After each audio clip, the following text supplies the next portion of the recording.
We've had a lot of fun talking about the NBA on a national scale when it comes to Joel Embiid winning his first MVP and then taking a local look at it and how it impacts the Chicago Bulls. But one thing that isn't impacting the Chicago Bulls is these NBA playoffs. And here to talk about the first round, going now into the second round of the NBA playoffs, is the marvelous one, Dan Marver, here on the Sports Cubicle with Dan Marver, Devin Tingle, Paul Chivari, and myself, Mike Mercado. And Marver, it has been a really interesting first round, now a second round in these NBA playoffs. We've had teams kind of come out of nowhere. At one point, the Chicago Bulls had the Miami Heat on the ropes. Now this is a team that's in the second round eliminating the Milwaukee Bucks. Embiid hasn't played, and yet that Boston Philly series is tied as of this recording. We are recording this heading into Cinco de Mayo, going into May the 4th, be with you, all the fun stuff heading into this weekend. But marvelous, your general thoughts of the NBA playoffs so far, some fun games, heck, a marquee matchup early on with the Warriors and the Lakers. So what your basketball juices are going? How are you feeling about the NBA playoffs this year? Yeah, well, it's funny because obviously the home court advantage went to Memphis in the LA series, and so it didn't look like that matchup was going to happen. But it is a good matchup, obviously, for the ratings and for the NBA to have Curry and LeBron and Davis and such all together playing in the turn in this postseason. So I think that will be exciting. I think whoever wins will then lose to Denver, but that's what's happening. The Miami thing, we had them really. We stopped scoring. The game was ours to win, that play-in game. So that was disappointing. But what's odd is that the Greek Freak, was out for 2 games against Miami. But you'd think that when he came back that it would have turned around. But I guess the onus is on the coach since he was fired. Budenholzer is out, which, I mean, the guy's had almost a 70% winning record. I mean, what more do you want? And he's got the best player probably in the league, even though, in some years he won't be the MVP, which we'll get to. So that was surprising that Miami was able to do that. Jimmy Butler obviously carried them most of the way on his shoulders, but again, Milwaukee being eliminated. Even so, in the other side, New York beat Cleveland and playing Miami, so you have 5 playing 8, and so that's a lot too. But on that side, at least you have two. At least you have Boston and Philadelphia still around. So those are probably the two favorites.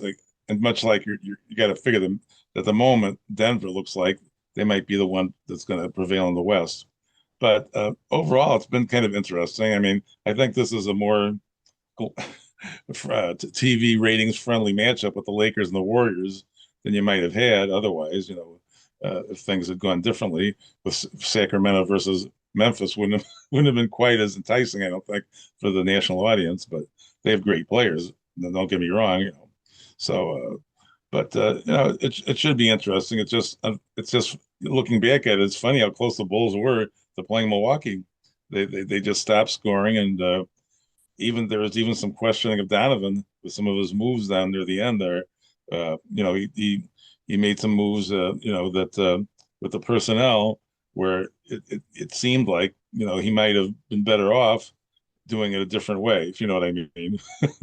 So I don't want to criticize the coach. I won't get specific, but there were some questions about what happened at the end of that game when they stopped scoring, because I mean Levine wasn't scoring, and so DeRozan was the one that they were relying on in that game after Levine had basically single-handedly won the previous game, so against Toronto. But it'll be interesting to see what happens with that team too. But as it stands now, it looks like might be heading for something like a Boston Denver. But I still like my demons: Paul Reed, Max Strus, Demon Nation. you know, it, Actually, both of them have made a name for themselves in this playoff, surprisingly. Well, this is where I wanted to kind of take it, and but speaking of Blue Demons, kind of take it a local perspective of this, right? Like we've seen, and this is what I said earlier on in the show, and throughout this week. What you've noticed more than anything in these NBA playoffs and in wide open NBA playoffs in a year where there's 1 through 8 teams that have played in the play-in, all this crazy stuff. The Chicago Bulls are nowhere near winning an NBA Finals.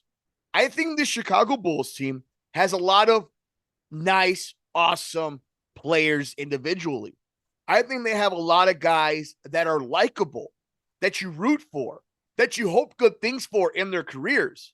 But as a unit, as a team, they're as unlikable as any team. Not by stuff that they do off the court or even their attitudes. It's just, it should work and it doesn't. So it's more frustrating than anything when you look at this kind of this mold of a team that they've put.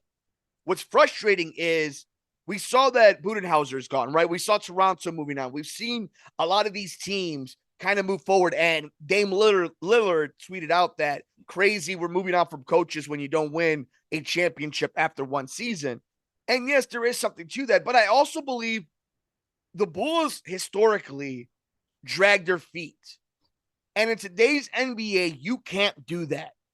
Look at this Lakers team, Marver. I know it's a little different because you have LeBron, but they fixed this team on the go, come the trade deadline. And it helps when you have Anthony Davis scoring 30 and 20, right? But guess what? The Lakers put themselves in a position to get Anthony Davis. You know, you could say, oh, the Bulls did all this and all that, trading Jimmy Butler to get Zach LaVine. But with Zach LaVine, even in that playing game against Toronto, Jimmy Butler does that in conference finals, does that to end series against defending champions. That's the difference. That's what we're talking about. I think Zach LaVine is probably more likable than Jimmy Butler. I bet you Zach LaVine's a better teammate than Jimmy Butler. But who's the guy that's going to get you there? And the Bulls don't have that. They don't have that guy. And I don't think there's a lot of them. They don't grow on trees, but that's the difference. And at this point, looking at the landscape of this NBA playoffs and what the words are after the season press conferences and the moves they made and the holes they've dug themselves into, I don't know if I trust the Bulls right now to get in a position like that. Where do you think the Bulls kind of fall in line with the landscape, the terrain that is the NBA right now? Well, right now, it looks to be as though they're still trying to figure things out. I was alluding to it a little bit with Kobe White at the end of the Miami game where he came out of the game. I mean, I don't know that either Patrick Beverley or Caruso are a better option when you're not scoring at the end of the game when White has made the one 3-point basket to put them ahead when they never scored again. So that's, you know, they got one free throw, so I'll give them that from DeRozan. But there was at the end of the game, they scored 1 point. I think, what was it, 11 or 14-1 at the end of that game. So they don't have, I mean, it looked like for all practical purposes, the Toronto game, LaVine looked like that guy because he carried that game completely on his shoulders. He looked like what Butler has been doing, you know, that kind of performance, but he wasn't able to sustain it. He was pretty much non-existent against Miami.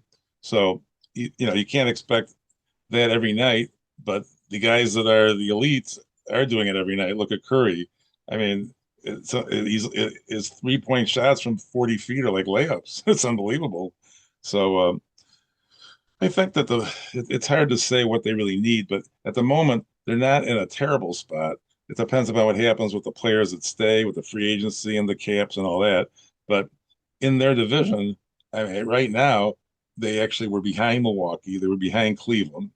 I mean, and they were pretty close with some of the other squads. And I mean, they're probably going to be better than Detroit for some time. But you know, they look like they're playoff caliber at the moment, particularly with the 10-team playoffs. And you know, these guys that are going to be the closers and the don't grow on trees. And it seems like they have the nucleus, and the nucleus may not be there next year, but they have the nucleus, and they need to develop the younger players. We thought Williams might be that, or even White or whatever, but so far not the case. And we'll see what they add to the roster. But at the moment, it looks like they just don't have enough to get over that hill. And even, you know, they would have been lucky to have played Milwaukee with the Greek freak, because they can't contend with them. I mean, he gets away with a lot. He's like knocking over players like bowling pins, and nothing's called. So yeah, I'm just amazed that he wasn't able to bring them back from, from when he wasn't there to win that series. The Miami series of Milwaukee was a real shocker to me.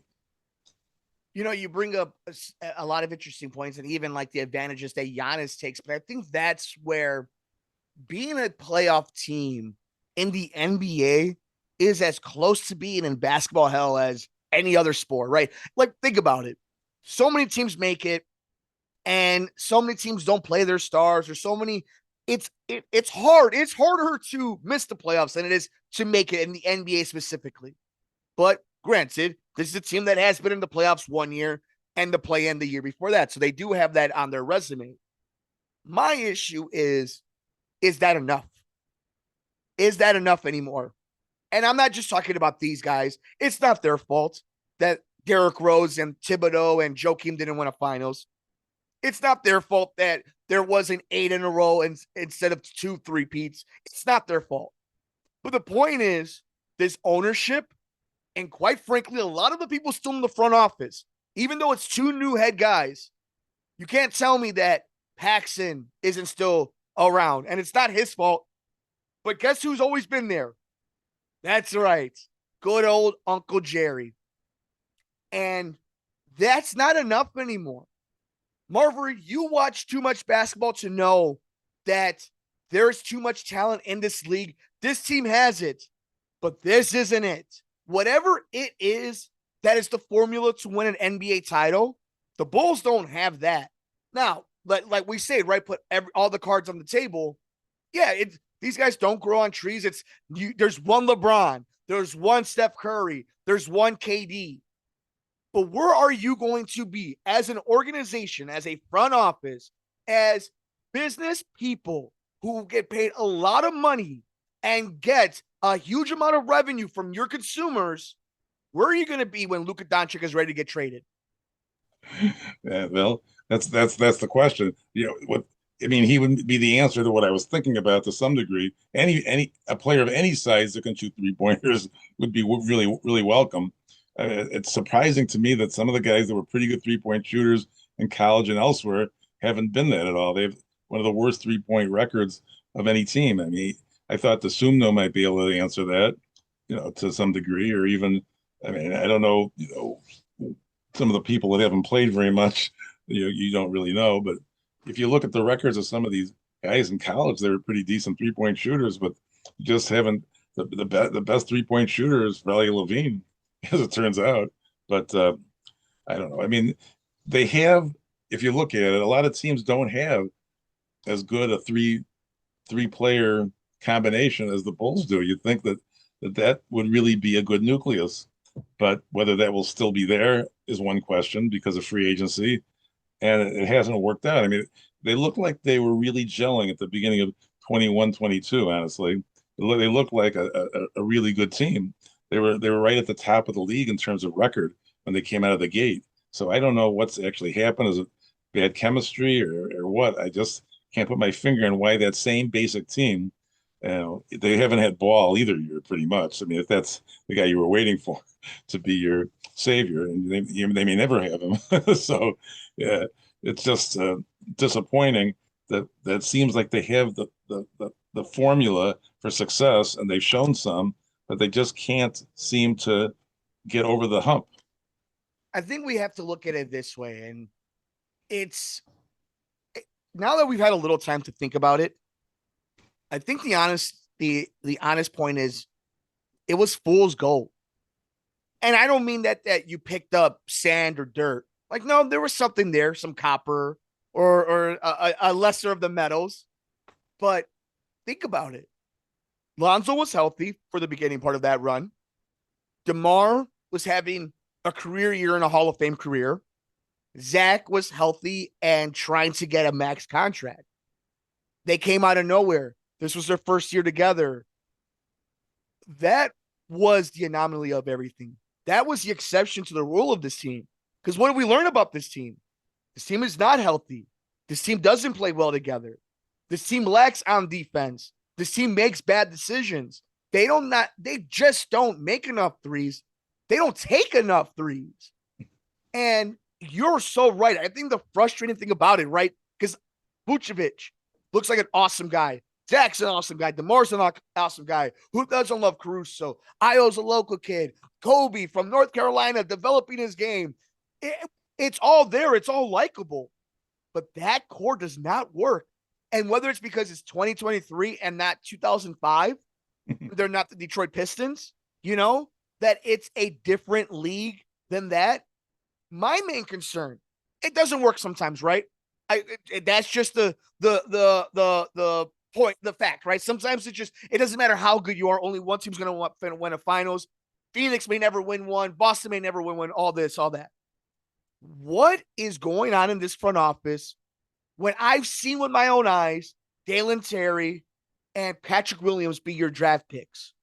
There is no development. This is not Major League Baseball, the National Football League, the Premier League, where you draft in NHL, you draft the kid, you hide them, and they come up. This is the NBA. People make impacts right now. Two drafts now, where not only have they reached, they've reached to the points where they were graded by experts to have done some interesting maneuvering. Then you think about where they put themselves with the Vucevic situation. Marver, that's what worries me more. We could talk about Jerry all we want.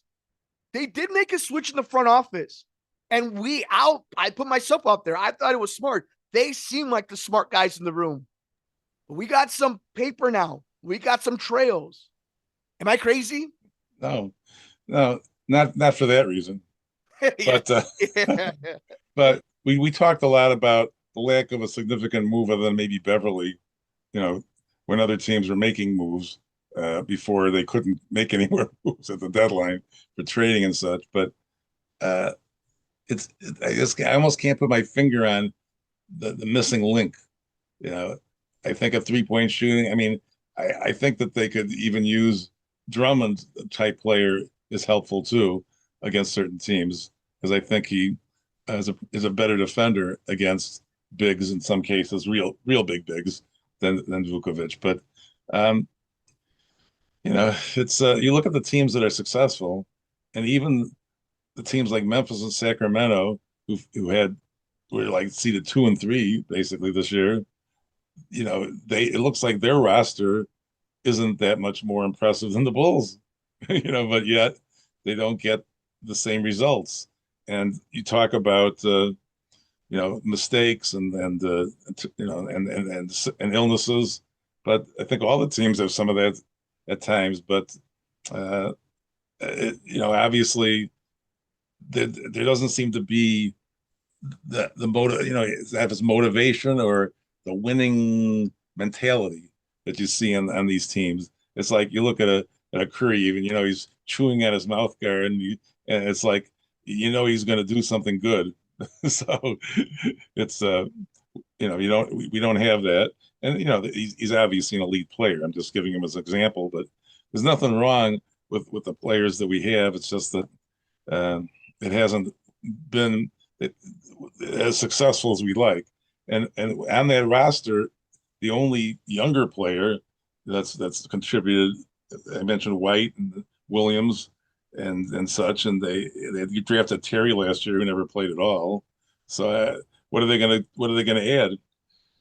Sometimes a player comes in the league and he does make a splash, but usually it's not immediate. So some of these guys that are in their second and third and fourth years, by now they should actually be further into the rotation if they're going to eventually be NBA players. So that's got to happen too, because the older players don't last forever.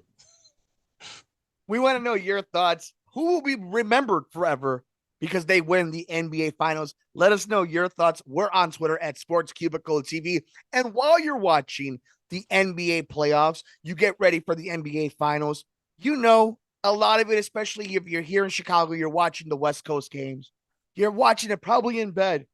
And if you're with your significant partner, your significant other, and if they're going to be there dragged watching your sport, then you want to make sure you're sleeping in the most comfortable eucalyptus mattress bedding possible. And the people to do it, to give it to you, are our friends over at Sheets and Giggles. Go to sheetsandgiggles.com. Get 15% off all sheeting and bedding 15% off by using the promo code the Sports Cubicle, sports from the couch. Treat your partner right. If they're going to watch LeBron versus Steph, they got to go sleep, not just with basketball dreams, just dreaming on cloud nine, on eucalyptus stuff, because Sheets and Giggles is the way to go. That's sheetsandgiggles.com. The Sports Cubicle, sports from the couch. It's the marvelous one, Dan Marver. It's Devin Tingle. It's Paul Chivari.